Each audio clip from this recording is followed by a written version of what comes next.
is leveraging this youthful aspect in technology with maybe some of the boomers in commercial real estate that are slow to adapt, right? Because did you point at Brian when you said boomers? So you're wanting to insult 75% of our investors. Okay, I think that's a great idea.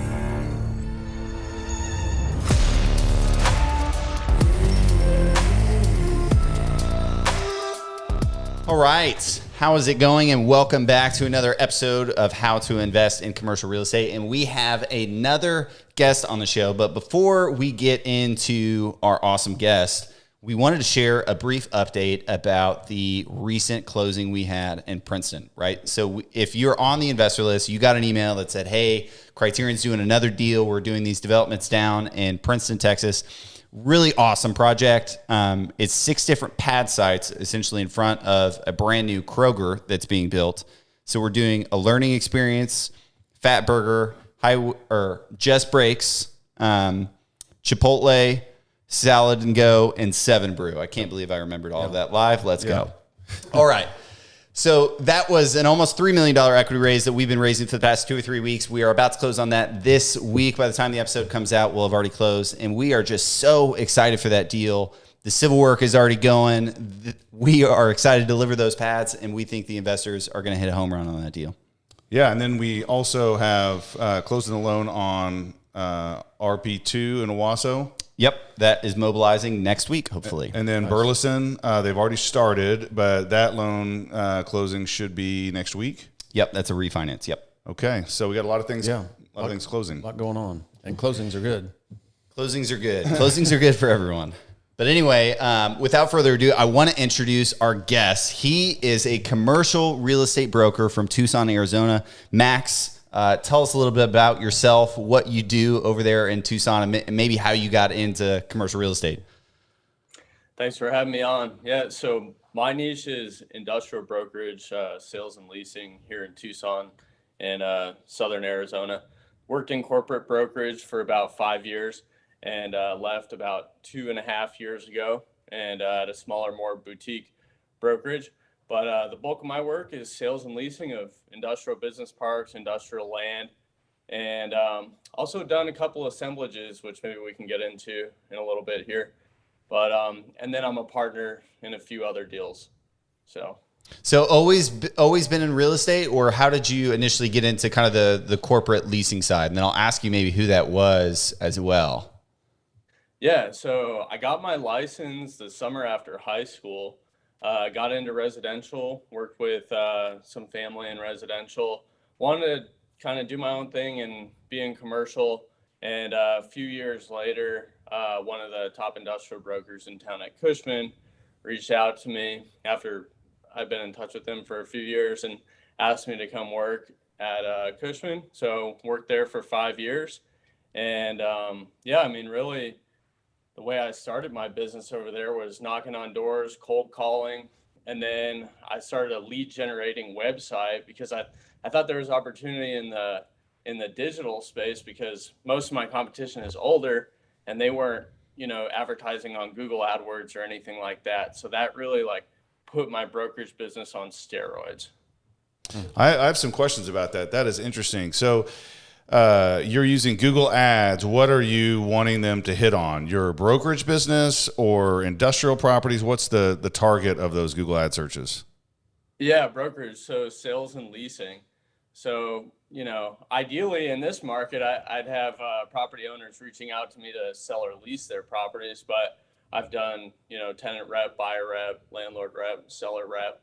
My first 6-figure commission came from a Google AdWords lead, and I've never spent more than $300 a month on Google AdWords. And so the people are searching for industrial properties, industrial sales, industrial brokers, and you're popping up for them? Yeah, exactly. So it's the cool thing about Google AdWords is these people are already searching for your product. You're just paying to get in front of them. So, and because it's so narrowed down, I can only target, I can target whoever I want, but I only target those who are in the market for industrial property. And how do you ensure that you're just getting people in the Tucson area versus Albuquerque? Is it geo fenced in a certain way? This is coming from a guy who obviously doesn't use Google Ads. Yeah, I don't. I'm trying to learn here, man. It's okay, guys. It's okay. Yeah, that's $1 million question. There's two aspects to it. There's one, you do you pick where you want people searching from. So in 2019, 2020, I was targeting a lot of California business owners because they were moving out here like crazy. That popped off and did really well for me. Another aspect is you have the keywords page. And so I'll only target searches that are industrial real estate in Tucson, warehouses for lease in Tucson, and then a few suburbs of Tucson. So industrial property in Marana or Vail. And that way I'm just so drilled in and I'm not getting people that are looking for property in Albuquerque. But do I want someone who's in New York that's searching for industrial property in Tucson?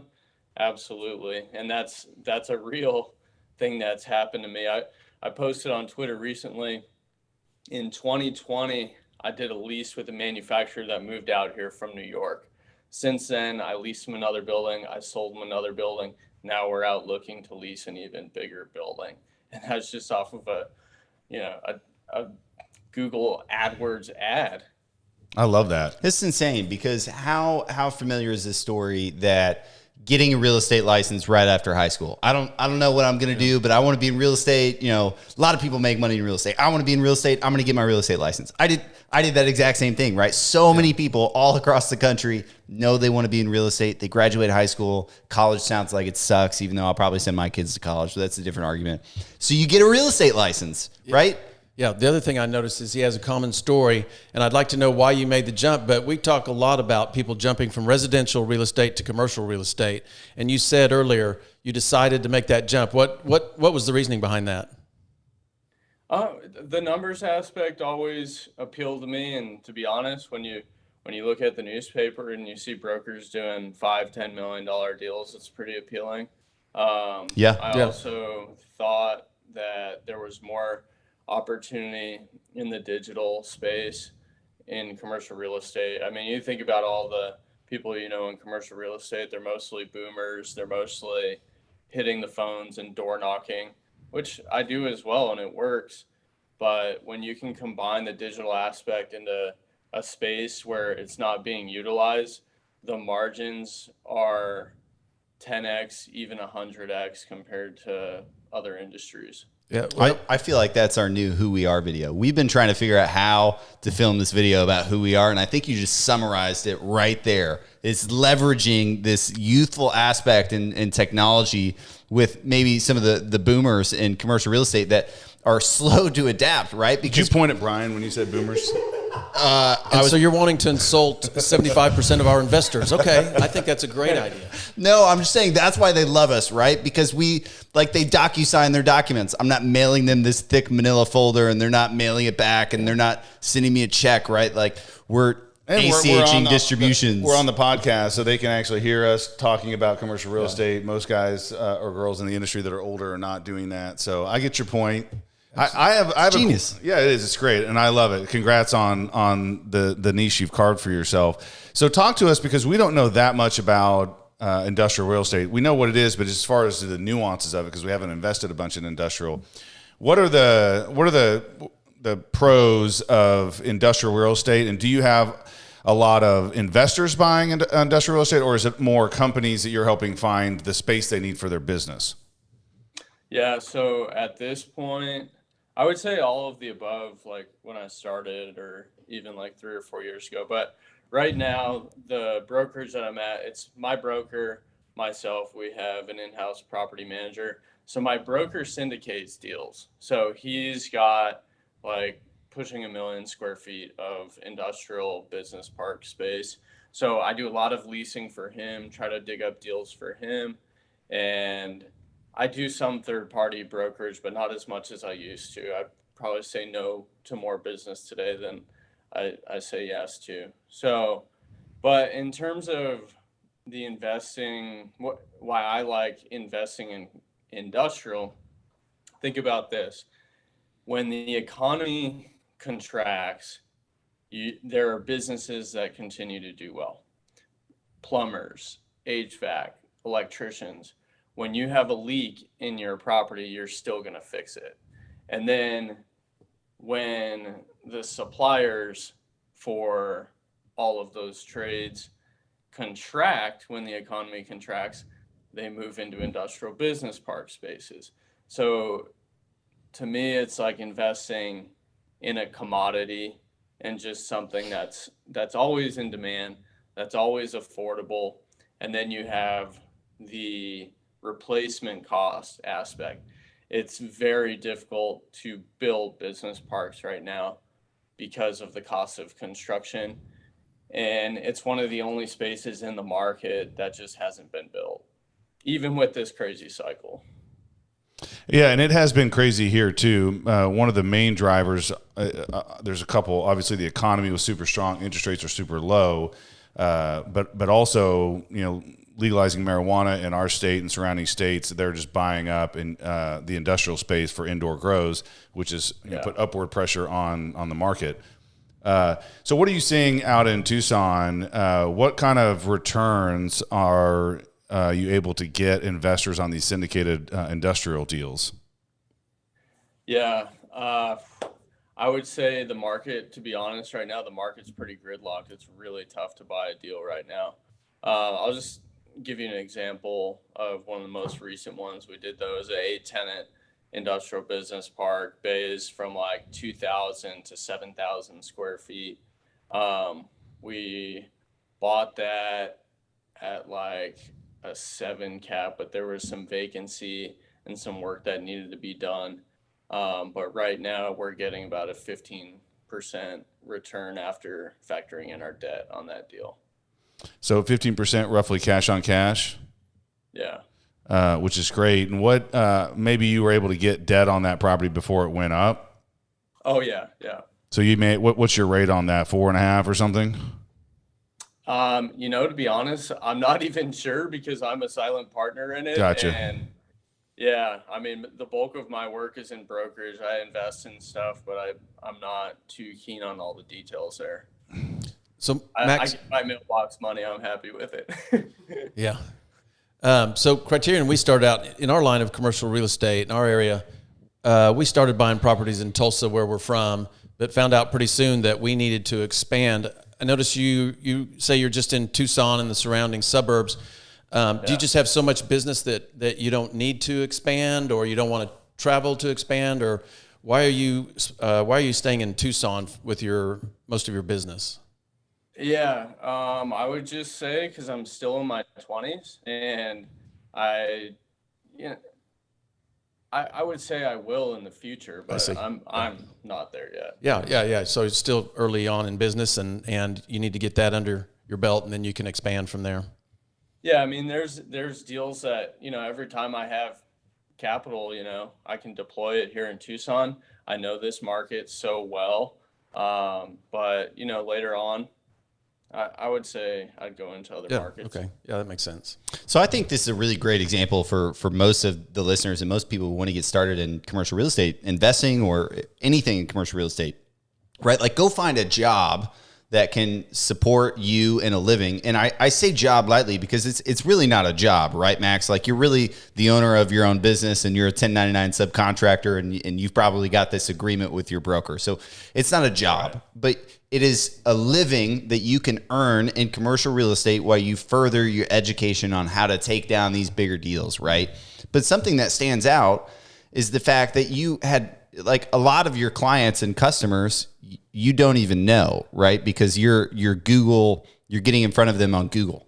So it's not like they're pre-existing relationships. I would say that's the biggest struggle with people trying to get into commercial real estate, any facet, is I don't know people with money, or I don't know people that want to buy industrial properties, or I don't know anybody looking to lease something. It's like, well, go into Google and try maybe for a month, spend a few $100s, right? Because a few $100 in Google ads may just get you a $100,000 commission, right? Yeah. And then we're taking that, it sounds like, and investing that in somebody else's deal as a silent partner, again, to be a part of it, to learn, to invest it, not just spend it and throw it away, and to hopefully do that yourself. Like you said, you're still young and learning. I'm sure you have ambitions to take down one of these deals by yourself, but it's really admirable. The process you're going through seems very disciplined and forward focused on, hey, I don't necessarily know everything, but what I do know is how to work some Google ads. I've got a real estate license. I know how to lease and sell buildings, and I'm putting the pieces together to do something dangerous, here in a few years. Right. Yeah. And I would say I'm probably a little more conservative when it comes to investing than, most people. Like, I'm in 2 land deals. When you guys were talking about your pads deal, it kind of reminded me of a land deal that I'm in. But we own that land cash. We just bought another piece of land, quasi retail industrial at the airport. It's all cash. The business park that I spoke about, we're probably right now in this market, probably 40 or 50% LTV. And on the land, I've got another, like what I call mini ranch that I just bought. No personal guarantee. I got private money on it and put 20% down. So I just want to head into whatever's next coming in this market, basically in a way where I can't lose, almost a Warren Buffett type of mindset. Yeah, nice. So I have a question. I read on your page that you've been closing like 75 transactions a year, which doesn't sound like you have a huge team. So talk to us about, that's over 6 deals a month that you're closing. Tell us about that. How do you facilitate that? Keep track of all that? Do you have a team that helps you close all those? We have an assistant that we share between my broker and I, but I would say the key to it is just saying no more often than saying yes. So I generate leads, constantly. And then, I almost try and kill the deal as soon as I can with qualifying questions, so I don't waste any time with them. Because if I think, if I ask you, I'll give you an example. Guy reaches out to me and he's 10 to 20,000 square feet. I know I'm so drilled in on my market. I know that there's like 1 or 2 options. Send it off. He doesn't like it. Nope. On to the next one. Yeah, we've actually done shows where we have to say no, right? Or at least how we go through our different deals, because we get sent multiple deals a day. Of course, it's mass emailing usually, but we've done a show on, going through the process of how do you decide which ones you really want to go after and which ones you don't. So it sounds like you're doing the same thing. Yeah, give us another qualifying question or two, because I think this is an important point, that people waste their time at a bunch of stuff that's probably not going to make them money. I mean, what is it, like the 80-20 rule, the 90-10? Yeah. I mean, the majority of the money that you're going to put in your pocket, it comes from like just a sliver of what you do. And we do that at Criterion a lot. There's a lot of things we don't do in form of management and leasing and all of these facets. And we just try to stay focused. Okay, we will find a management company. We will find a leasing company. Our specialists or our specialty is finding this asset and making sure it's cash flowing. We'll leave. We'll hire experts for the rest. The other stuff. Yeah. Yes. What are a couple of your qualifying questions? I call you up and I'm looking for, I want to invest in industrial in Tucson, or I'm looking for space. How do you go about, weeding out the guys that are tire kickers? Yeah. So mostly who I speak with is business owners. So if a business owner calls me, my first question is going to be, what kind of business do you own? What's the name of your business? I mean, right there, I can pretty much be on the phone with them, look up their business on my phone. If they're a property owner, what's the address of your property? I'll look it up right there. But pretty much, like if a business owner calls me, they're an auto shop. Sorry, can't do it. Most of my clients aren't going to lease auto shops. So, yeah, I mean, what kind of business you have? What's the name of your business? What's the property that you have? And, within 10, 20 seconds, I can pretty much weed them out right there. Yeah, and that's reason enough to keep the machine going, right? Like, there's no reason to stop these leads if you can qualify them so quickly. We do that same thing with deals. You have to look at so many deals if you're going to buy. You end up saying no more than you say yes, but you have to in order to find the yeses, right? If you spent a week on every single deal you evaluated, or you spent an hour with every single lead, yeah, you would turn the machine off because you're like, oh, I can't handle more than more than 40 leads a week. All I have is 40 hours, and it takes me an hour per lead. Well, you may get on the phone with somebody and it takes you 2 minutes. So then all of a sudden you can handle hundreds and hundreds of leads a week, where the other person is handling 4 or 40 or whatever. Right. Well, super interesting, Max. I love what you're doing. I love the use of technology to generate leads. So many people aren't doing that. They sit around and say, I don't have any leads. Nobody calls me. I suck at brokerage. I quit. And so this is a good encouragement. I'm already thinking about how do we use Google Ads in order to generate, property management business for Precision Equity, or leasing, business for Alicia. I'm sure Criterion, we can start to utilize some of that as well. So I think it's been super interesting. I need to send Alicia a bill for your time on the podcast, promoting the shit out of her third-party leasing. I love it. Well, then I'll send Criterion a bill and we'll be even. So, Max, it sounds like if anybody listening to this is looking for industrial space in Tucson, you are the guy. Where can we find you online if we're on Google?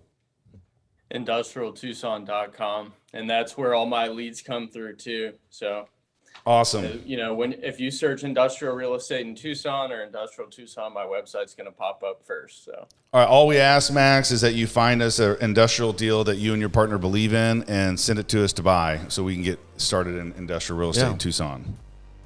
Sweet. All right, thanks. Thanks, Max. I appreciate it, Max.